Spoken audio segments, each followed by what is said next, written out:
तो चलो स्टार्ट करते हैं आज की क्लास। आज के हमारे कंफ्यूजिंग टर्म है प्रोटोप्लाज्म, साइटोप्लाज्म एंड साइटोसोल। बहुत कॉमन चीज़, लेकिन बहुत लोग इसमें मिस्टेक करते हैं। ठीक है, तो आज इन चीज़ों को बहुत अच्छी तरह से हम समझेंगे। ओके, ठीक है, तो इस चीज़ को बहुत अच्छी तरह से समझते हैं। प्रोटोप्लाज्म, साइटोप्लाज्म एंड साइटोसोल क्या होता है, आज मैं आपको बिल्कुल ये क्लियर कर दूंगी। तो लास्ट तक इस वीडियो को ज़रूर देखना और ये तीनों टर्म्स आपके क्रिस्टल क्लियर हो जाएंगे। ओके, तो चलो स्टार्ट करते हैं। पहले देखो, मैंने ये बना ली एक सेल। क्या बना ली मैंने? एक सेल बना ली। ये क्या है? आपकी सेल है। ठीक है, सेल। सेल के ऊपर ये पूरी क्या है? आपकी एक सेल है, और सेल के ऊपर ये जो लेयर होती है वो क्या होती है? Cell wall. और उसके बाद क्या होती है? आपकी सेल मेम्ब्रेन होती है। दूसरी लेयर क्या होती है? सेल मेम्ब्रेन, जिसे हम प्लाज्मा मेम्ब्रेन भी कहते हैं। Plasma membrane, plasma membrane. ठीक है, हिंदी में आप इसे कहते हो कोशिका झिल्ली, है ना। चलो, तो ये आपकी हो गई सेल और ये हो गई सेल मेम्ब्रेन। इतना तो हमें पता है। इस सेल मेम्ब्रेन के अंदर ना जो कुछ भी है, ठीक है, सेल मेम्ब्रेन के अंदर जो कुछ भी है वो आपका क्या होता है? प्रोटोप्लाज्म। बात समझ में आ रही है? सेल मेम्ब्रेन के अंदर जो कुछ भी आपका है वो क्या है? आपका प्रोटोप्लाज्म। ओके, तो सेल मेम्ब्रेन के अंदर जो भी आपका है वो क्या है? आपका प्रोटोप्लाज्म। तो मैं प्रोटोप्लाज्म को क्या लिख सकती हूँ? प्रोटोप्लाज्म को अगर मैं लिखना चाहूँ, प्रोटोप्लाज्म अगर मैं लिखना चाहूँ तो वो क्या हो जाएगा? Is equal to cell minus cell wall and cell membrane.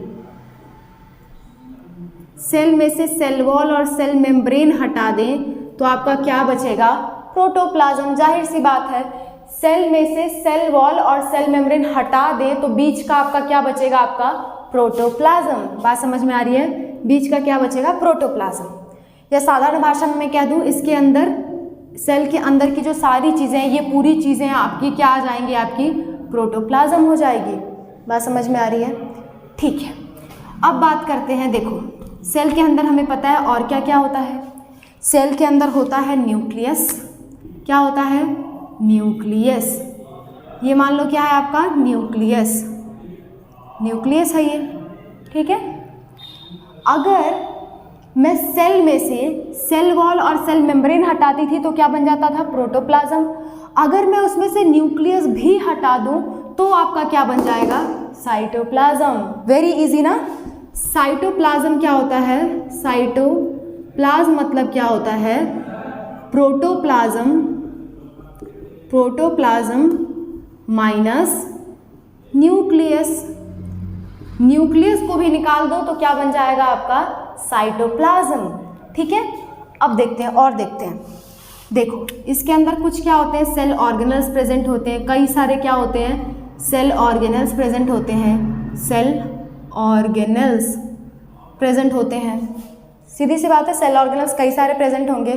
तो अगर मैं इन सेल ऑर्गेनल्स को भी निकाल दूं तब जो आपका बचेगा वो होगा आपका साइटोसोल। क्या होगा वो आपका?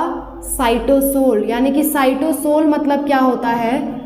Cytoplasm, cytoplasm minus cell organelles. बात समझ में आ रही है? तो ये आपके तीनों टर्म क्लियर हो गए। वंस अगेन हम रिवाइज कर देते हैं। एक पूरी सेल में से सेल वॉल और सेल मेम्ब्रेन हटा दें।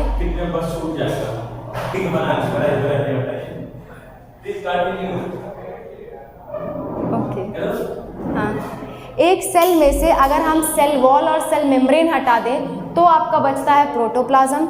इस प्रोटोप्लाज्म में से जो अंदर है उसमें से न्यूक्लियस भी हटा दें तो आपका बचेगा साइटोप्लाज्म। साइटोप्लाज्म में से सेल ऑर्गेनल भी हटा दें तो हमारा लास्ट में क्या बचेगा? साइटोसोल। जो आपका सिर्फ लिक्विड पार्ट है ना सेल का, वो है साइटोसोल। ठीक है, तो आई होप आपको ये तीनों टर्म बहुत अच्छे से क्लियर हो गए होंगे। आज के लिए बस इतना ही, मिलते हैं नेक्स्ट क्लास में। ओके।